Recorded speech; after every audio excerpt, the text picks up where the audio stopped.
जरा तसव्वुर करें, आसमान फट रहा हो, रोशनी की तेज किरणें जमीन पर बरस रही हों और एक फरिश्ता जलाल के साथ नीचे उतर रहा हो।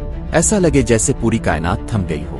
लेकिन जैसे ही वो फरिश्ता अपना पैगाम सुनाकर वापस जाता है तो यूं महसूस होता है जैसे कुछ हुआ ही ना हो। न आसमान पर कोई दरार बाकी रहती है, न जमीन पर कोई निशान, बस इंसान के दिल पर एक नाकाबिले फरामोश असर बाकी रहता है। यही तो राज है आसमानी मुलाकातों का। बाइबल में बार बार हम यही मंजर देखते हैं। वीडियो को आखिर तक जरूर देखना। अगर आप हमारे चैनल पर नए हैं तो फॉलो करें और वीडियो को लाइक करना ना भूलें। किताब दानिएल में जब फरिश्ता इसके सामने आता है तो दानिएल कांप उठता है, जमीन पर गिर जाता है। लेकिन इसके साथ मौजूद लोग कुछ नहीं देखते, बस एक खौफनाक कैफियत उन्हें घेर लेती है और वो भाग जाते हैं। गोया ये मुलाकात सिर्फ इसके लिए थी, बाकी दुनिया के लिए नहीं। चरवाहे जिन्हें रात के अंधेरे में अचानक फरिश्तों का नगमा सुनाई दिया, पूरा आसमान नूर और खुशखबरी से भर गया।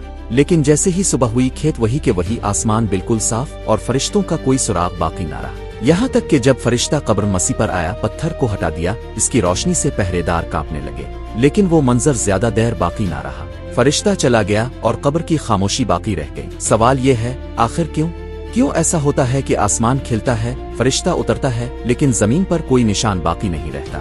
ये राज हमें ये सिखाता है कि आसमानी हस्तियां मिट्टी और पत्थर से बंधी नहीं होती। वो लम्हा भर के लिए जाहिर होती हैं, अपना पैगाम देती हैं और वापस आसमान की दुनिया में लूट जाती हैं। उनके निशान दुनिया पर नहीं बल्कि इंसान के दिल में छोड़े जाते हैं। ये भी खुदा का मंसूबा है। अगर ऐसे मनाजिर हमेशा के लिए जमीन पर बाकी रह जाते तो ईमान देखने पर मबनी हो जाता, कोई इनकार न कर पाता।